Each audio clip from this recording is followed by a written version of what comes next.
Ladies and gentlemen, welcome to Wrestle Horror.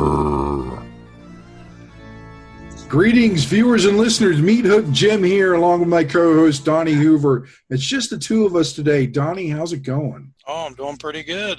Just enjoying the raindrops I hear on the roof above me, and going to put me to sleep if I keep going. Yeah, I'm hearing a few myself. You know, us being in Ohio, we are the Wrestle Horror podcast, and after some news we got today, it's more horror than wrestle. Donnie, That's for daggone sure. What came across today? I mean, well, first off, like I said, past weekend was kind of up and down, had its ups and downs. I got to hang out with the family a little bit. I got to spend a bunch of time in the basement office here in the studio getting some podcast work done. But in the back of my mind, I kept thinking, about July 29th or July 31st and August 1st was this past weekend, this Friday and Saturday, and that's when we should have been at the fair, the Ohio State Fair. And, of course, that got canceled. And so I was kind of bummed about that for a lot of the weekend. But, and then today, August 1st, which was Saturday, I believe, and we got the director's order from the Ohio Department of Health, and this only pertains to Ohio, what we're going to talk about today. This doesn't pertain to any other states. And but the Ohio Department of Health sent out a director's order updated to talk about sports, contact sports, non-contact sports, and what we're allowed to do, not allowed to do. And we've been kind of hoping, we kind of knew in the back of our minds it wasn't going to be good news, but we've been kind of hoping that something would happen where they'd start allowing contact sports again here in Ohio. And that doesn't seem to be the case. So I was just going to, talk with you and talk about it and get it out there. What I think and this director's order is 11 pages, but a lot of it doesn't pertain to us. So I was just going to kind of touch on the stuff that does pertain to the professional wrestling industry in Ohio, and just get it out there and go from there. Well, it's disheartening. It really is. And I'm going to let you go. I'm going to let you cover it. But, things like, you mentioned the Ohio State Fair, which should have been this past weekend. Mm-hmm. There should have been some great shows with New Ohio Wrestling. Yep. We're going to do 4 shows in 2 days. Right. And your premier ring announcer with his red shoes, he still hasn't got a chance to wear them. Right. No offense, JR Judy, but I'm bucking for top job here.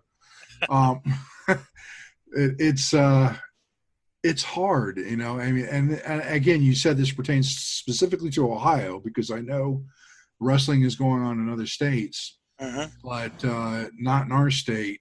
And it really is, it's disappointing. This past Friday, I was at the Future Great Wrestling Arena, and they weren't having a wrestling show, but they had a variety show. They took down the ring ropes, and wrestlers were getting up and performing some of their talents. We had stories from Cody Hawk and Big John Murray. We had singing from Shauna Reed. We had a couple of wrestlers that were doing the comedy bits, including Justin Dream and Tricky Dicky Mavis. I think that's his name. All entertaining, and they ended it up with a great musical ending. They were playing songs like "Smoke on the Water," their "Wipeout." They had people like they had referee Glenn Young playing guitar, his son playing lead guitar. They had Harley Fairfax playing bass. They had Ryan Wild playing drums, and he's quite a good drummer because he was able to do "Wipeout," and that's not an easy song to do. All right, nice. They had Ricky Glam up there singing and playing bass. It was a great show. It was in the ring, but it wasn't wrestling. They showed us some of their other talents, and they're just trying to keep their arena open. They've got rent to pay, and they did it in spades because it was sold out. Social distancing was in effect, right? But it was a sold out show and really great. and people are trying to do what they can to keep making money, but Mhm. all these other states are opening things up, and Ohio has chosen not to do so. Is that a good thing or a bad thing? It's Yeah. That's subjective. Right. Yep. It just depends on how you look at it. It's a good thing because it's protecting people and keeping them away and helping slow the spread of the corona virus. But on the other hand, people's losing a lot of money, not being able to run their events. They're like you said, they're doing FGW is doing a variety show to try to help pay the bills on their building. We're fortunate enough in a bad way that we don't have a building, so we don't have all that overhead, but we had a nice payday set up for this weekend, and a lot of people are going to get paid some good money, and that got pulled out from under us. So I mean, it's good and bad. It just depends on whatever side of the fence you want to be on. Right. And it's disappointing not only for the wrestlers, but of course for the promoters like Donnie. And Donnie's just one of many promoters in the state of Ohio Oh yeah, yeah. There's that a bunch of us. that can't run any shows. I mean, Tom Williams up at War Wrestling, he can't run any shows. I mean, and was it Dirk Cunningham down in Portsmouth? He can't run any shows. RCW. Yep. So, it hurts. And not only that, but talent. Some of this talent, they're not making any money because there's no shows being run in Ohio. Right. Yep. So they're hawking their wares however they can. They're trying to sell merch, like trying to do things to make ends meet. But all of this comes back to the COVID. I mean, Mm-hmm. and we've got to stem the spread of this. And if the state decrees that, we've got to wear masks, why is that so hard? Put a mask on. Yep. Help us bring back all contact sports quicker by slowing the spread of the corona. It is very simple. Yep. But Donnie, I mean, what all does this report say? Does it Yeah. give a timeline, anything like that? It doesn't give a timeline. That's the bad thing. Like I said, I'm just going to touch on some key points I think that pertains to wrestling. It's and like I said, it's a director's order, so I hope it's not too boring for people. But I think it'll interest the Ohio, people. And but if there's one good thing that comes out of this, it's that contact practice and training may resume for all sports. So, which means when it pertains to pro wrestling, which means if you have a training center, then you can continue to train and do your run your schools. There is going to be a lot of rules with that, and we won't get into a bunch of those. I'll touch on some, but they're going to be real picky on the rules of like sanitizing, being social distancing. No, the contact practice can resume, but there's a lot of guidelines that they have to go by, and it just like but but what I mean by contact sports is for what they're considering contact sports in Ohio is football, basketball, rugby, field hockey, soccer, lacrosse, wrestling, hockey, boxing, futsal, and martial arts with opponents. And that's what they're considering contact sports. So any of that is not permitted at this time, but they're allowing practice. And they're not saying how long this is going to last. They're not saying when this ends. This is actually, I believe, the third time it's been restructured, and updated. So who knows how long this is going to last? We're all pretty much in the promoter side is pretty much already counting our chickens that we're not going to be running events for the rest of the year, as far as we can tell. And because when they do open up the doors and say we're allowed to run again, there's going to be so many restrictions that we're not going to be able to financially do it. It's not going to make financial sense. And but we'll touch on some of those too. Let me see what's another thing. Like they got the social distancing requirements, obviously, the 6-foot social distancing, washing hands with soap water, hand sanitizer. regularly clean the high touching surfaces. Don't shake hands, and just the stuff you hear every day. They're that's in the order, and they want us to maintain that and keep doing that. And they're also saying if you're in a facility and they want you to post online, it says posting online whether a facility is open and how to best reach the facility.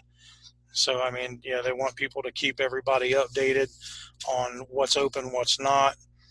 And they list a checklist here for contact sports practices and even non-contact sport competitions. If it's a non-contact sport, apparently they're allowed to still do their competitions and all that. This is mainly we're talking contact, which is what wrestling falls under. And just slightly. Yeah, yeah, but yeah, here in the director's order, it says players, coaches, athletic trainers, and officials must conduct daily symptom assessments, which means like if you're training or, which we can't run live events. So just, if you're training, you have to maintain, just like if you was working at a job, you got to, conduct your daily assessments, make sure you're not showing any of the signs before you can go to that training and practice is what they're recommending. And, a lot of these are just their recommendations, but that's in the director's order, so I'm sure that's kind of what they want us to do. Right. It says athletic trainers must wear a face covering when attending to an injured player. So it would be like if somebody gets hurt in the ring during training, and you tend to them, you have to wear a mask. But they're also recommending that it says coaches, athletic trainers, officials should wear face coverings at all times, and players should wear face coverings when not on the field or court of play, except for one of the following reasons. And then they list, the prohibited by law, or, if it's in a setting prohibited by law, violation of documented industry standards, health reasons, safety policies, and just stuff like that is the reasons where they say except for the following measures. But, what this is saying is, they want coaches, trainers, everybody to wear face masks at all times when doing the training. And if you're not in the ring, is what I'm saying. If you're not in the ring and you're not doing your drills, then you should be wearing a face mask as well, and keeping it covered up. And so, like I said, just bearing with me here. I'm just going down the list. It says it is recommended that if possible, ask a parent/volunteer to help monitor/ensure social distancing on teams of young children. So I don't think that pertains to us too much, but I mean, they're basically saying like, hey, if you got a volunteer can watch over the room to make sure everybody's doing what they're supposed to do, basically a babysitter, so to speak. So that's what that looks like. That sounds like. And then now they're talking about spectators. And like I said, we can't run live events, but so when we do, I'm sure these rules are going to start to apply to the wrestling promotions. And it says spectators must conduct daily symptom assessments, just like, everyone else. And it says if they experience the symptoms that they're not supposed to attend. But if you put a situation in where we're running a wrestling event and a fan wants to come to the show and they bought their ticket, if they show symptoms, they're not going to say, "Oh, I can't go." They're still going to go to the show. So I mean, I don't. That's kind of. I mean, I know why they put it in there, but I know that's not going to happen. 6 feet social distancing maintained between individuals. Like I said, a lot of this is just repetitive. They're saying no congregating before or after practices or games is permitted. So, and that's listed under the spectators. So, I mean, I don't know if they're talking about tailgating, but this would also pertain, in my opinion, this would pertain to like wrestling training. Because I know when we trained, we would all sit around and shoot the shit after training or before, and so they're saying don't do that. And just like I said, a lot of just nitpicky rules. And let me see, what else do they have? Practice game tournaments, same thing, social distance. It says limit the time spent on activities where players are in close proximity for extended periods of time, especially repeatedly practicing corner or penalty kicks in soccer or rebounding drills in basketballs, for example. So basically this is if you're doing drills for wrestling training, they don't want, like if you got a group of 6 running drills in the ring, to do it for a limit or extended period of time. Maybe shorten it down to a couple people at a time in there, get your drills ran, as long as they're apart from each other, and get it done that way. Facility has to maintain adequate space for social distancing. No congregating before or after games. It says whenever possible, equipment and personal items should have proper separation and should not be shared. If the equipment must be shared, proper sanitation should be performed between users. And this again, goes like for pertaining to wrestling. Just like I know Pennsylvania has a rule in their law that for now, when they're running wrestling events, after every match, they have to sanitize the ring and around ringside. And so that's what this is meaning. Like for Ohio in training, they're wanting, if you got a couple people in there running the ropes or doing drop down step overs where there's no contact, whatever the case is, that when the next people are supposed to go in the ring, they're technically supposed to sanitize the ring and the area surrounding, which I mean is kind of redundant and ridiculous in my opinion. But I mean, if that's what they want, you know what I mean? It's just, like I said, they're just, I don't know, they just got a stranglehold on us, and it's upsetting a lot of promoters in Ohio. And I, like I said, I'm one, and I understand why everybody's upset. I got to say, Donnie, I was watching Impact Wrestling Slammiversary recently, Mm-hmm. and they did the same thing. After every match, they sanitized the ring. Mm-hmm. I mean, they had like 4 people out there wiping down the ropes, wiping down everything they could before the next match started. Yep. Does it help? It can't hurt. Right. Yeah. But, the whole thing here is, and I'm hoping that a vaccine shows up soon. Mm-hmm. A viable vaccine, because if a viable vaccine for this is marketable and is proven, then everything can go back to normal. People get vaccinated and we're back in the mix again, but we can't completely rely on that right now. Yeah.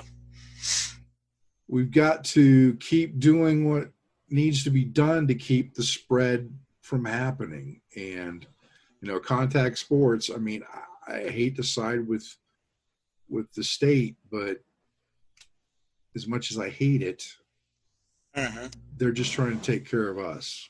Right. Yeah. And like I said, even if they do open up professional wrestling, or if they open up contact sports in general, Right. Professional wrestling is going to struggle in Ohio. It is because of all the guidelines and stuff that they have that we have to abide by and follow. I mean, like I said, the bigger leagues like Impact and all those guys, they have the backing and the funding to bring on more people to help and to pay for all the stuff that needs paid for. But, the smaller independents around the country, especially Ohio, being that that's what we're discussing, they don't have the money. Like the big thing that stuck out for me here is it's a checklist for the inter-team contact sports competitions. So even if we were allowed to run events, one of the things is it says a COVID-19 test must be administered to each athlete and team staff member participating in the competition no more than 72 hours prior to the start of the competition, and the results must be in hand prior to the start of the competition. So if a promotion was to run an event, that means every wrestler would have to have a COVID test done. Every referee, every valet or manager, every person of the ring crew, the announcers, everybody involved would have to have a COVID-19 test done, and that's not going to be cheap. That's going to be a pretty penny that they're going to have to pay out for that. And so that, like right there, that puts a big damper. And of course, they're going to have the seating capacity limited. Right. Ohio State's roughly 20%, give or take. They're allowed 20,000 spectators in Ohio Stadium. It seats over 100,000. Mm-hmm. So, I mean, you get a wrestling event, they're only allowed to seat 50 to 100 people. And then, you got to, so your ticket sales are cut. And then you got to put the COVID testing on top of it as an expense. I mean, it doesn't make it feasible for an independent wrestling promotion under those those kind of guidelines to even run an event. So it's going to be tough. And you would know this information being a promoter yourself. Right. Yeah. Yeah. It's expensive to run, events as it is, not to add on, you're going to have to add all the sanitizer, all the, the added staff to help sanitize everything in between matches, just everything that's added onto it, the COVID testing, everything that they're adding on, the limited number of fans that could attend, which means less ticket sales. I mean, I don't, like I said, I don't see anybody running this year at all. And if they come out with the same rules that's in this paper or in this document, or if the same rules like in Pennsylvania, has to abide by, there may not even be, wrestling, most of the wrestling promoters running next year either. Right. Until all the guidelines go away, and all the stuff that we have to abide by, and this pandemic's gone. It's disheartening. It is. And, for those states that are able to run wrestling, good for you. Mm-hmm. But at what cost? I mean, and your gate's got to definitely be down because of restrictions. So, in Ohio, what can I say? I mean, we want wrestling back. I mean, everybody wants wrestling back in Ohio. Yeah. But, I'm looking at the duration section here. It says this order shall be effective at 12 a.m. August 1st, 2020, and remain in full force and effect until the state of emergency declared by the governor no longer exists, or until the director of the Ohio Department of Health rescinds and modifies the order, whichever occurs sooner. Sure. And there's no timeline on when that's, nobody knows when that's going to be. There's no end in sight. I mean, yeah, no. It could be 6 months. It could be 2 years. Yep. Yeah. That's the scary part. Mm-hmm. So like I said, not good news for Ohio. I mean, I get it. Like you said, I get it. They're trying to, think of the greater good and try to, put a cap on this pandemic and try to control it as much as they can. But, it's hurting a lot of people in the process. It is. It is. Not just the wrestlers, but, of course, the promoters. Mm-hmm. And basically everybody who's involved in the pro wrestling business. I mean, yep. A lot of us, it's just a little extra cash. But it's kind of a little extra cash that we liked. Right. And now it's been taken away from us. And for some of us, it's just the sheer joy of doing what we're doing. And it's disheartening for everybody. It really is. I mean, I miss getting out there and asking if somebody wants to choke slam JR, if it's even though Matt Taylor's done it. There's bigger guys that can choke slam him, and one of these days I'm going to do it myself. I promise you. When this gets back, I'm going to choke slam JR somehow. There you go.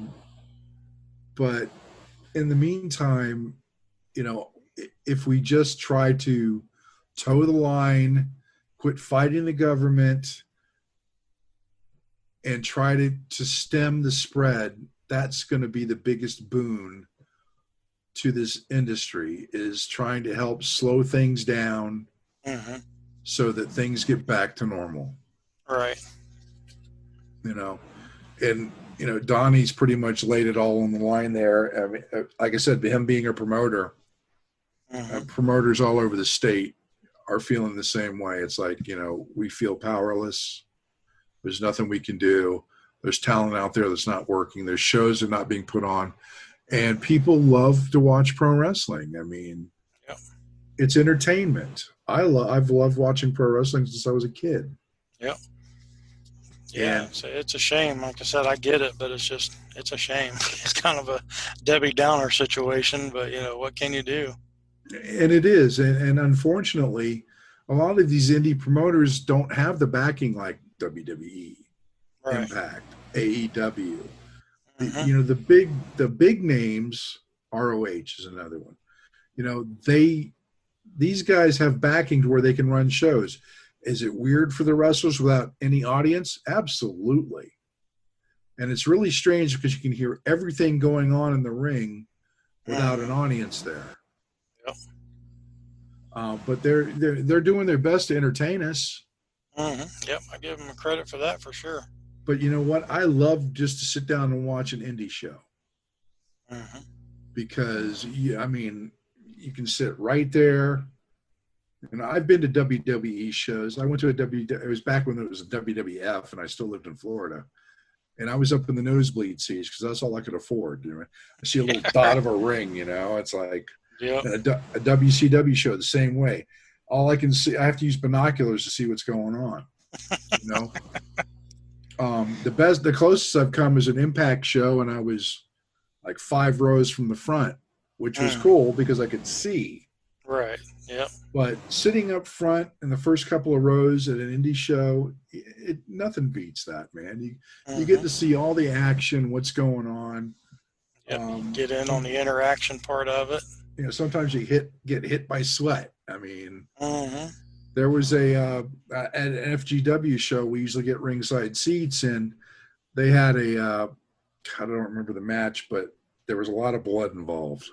And I would guess Hooks was probably involved in that one. Hooks was involved in it, but I think it was Matt Brannigan that was bleeding at the time, and his blood hit my wife Chris's glasses.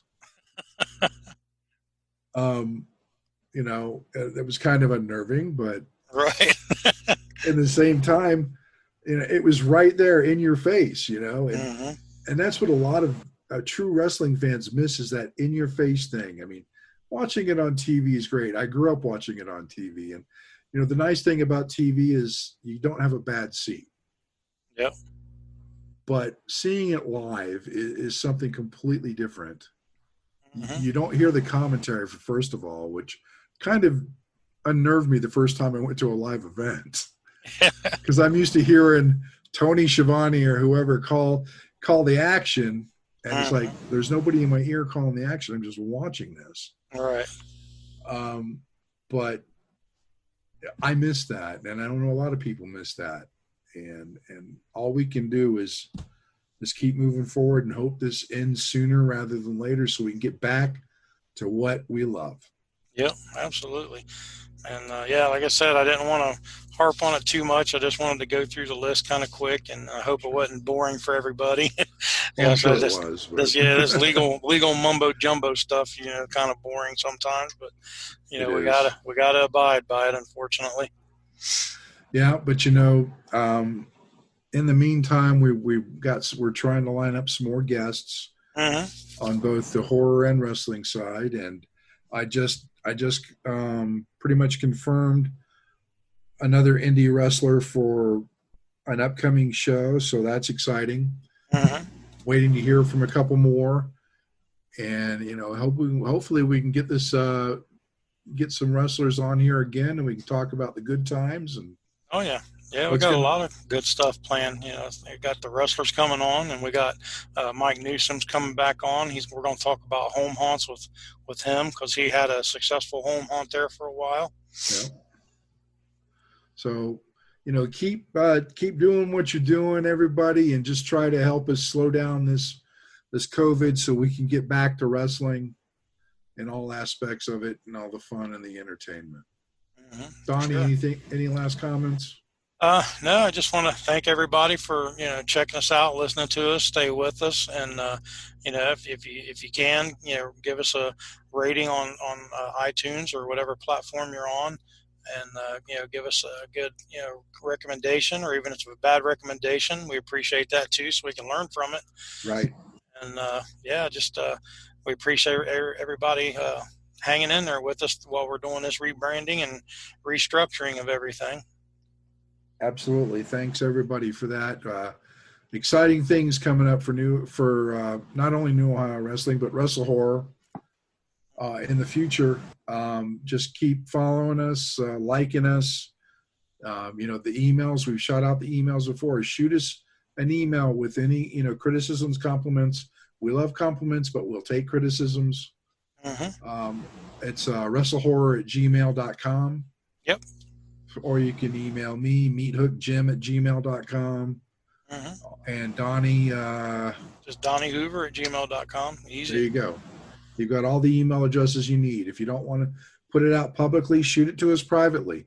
We will listen to you and do our best to accommodate you and take your criticism. So wrestling fans, horror fans, we're all in this together. Let's just get through this as quickly as we can. With that being said, I'm Meat Hook Jim Millspaw. Donnie Hoover, promoter for New Ohio Wrestling. We are the Wrestle Horror Podcast. We will catch you on the next episode. Thanks for listening. Thanks for listening. Make sure you follow us on all of our social media outlets. Facebook.com/WrestleHorror. Instagram @WrestleHorror. Twitter @WrestleHorror. On our YouTube channel, the Wrestle Horror Channel. Also, you can find us at www.wrestlehorror.com.